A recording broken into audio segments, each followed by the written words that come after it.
dans une gamelle, comme pour faire des moules marinières.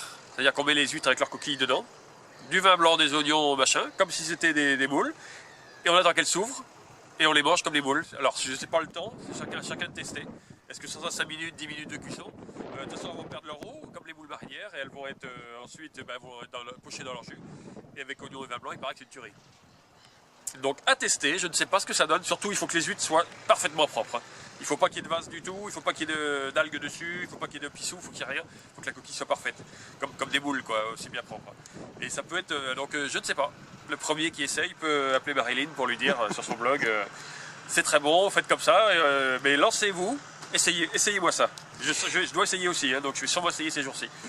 Donc j'attends vos recettes pour savoir ce que ça donne. Ça peut être une idée intéressante, ça permet de manger l'huître différemment. Je ne sais pas s'il me l'a donné sérieusement ou si c'est une blague.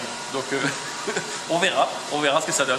Mais il faut surtout qu'elle soit très propre. Moi j'ai le laveur qui est ici, donc nos huîtres sont lavées en général 4 à 5 fois. Parce qu'il ne faut pas qu'il y ait du tout de vase, que ce ne soit pas désagréable en bouche par rapport à la vase. Il faut que la coquille soit épaisse, donc une vraie boudeuse ça va faire l'affaire. Voilà, il ne faut pas être déçu et je ne suis pas responsable des erreurs qui vont être commises pendant les actes de cuisson.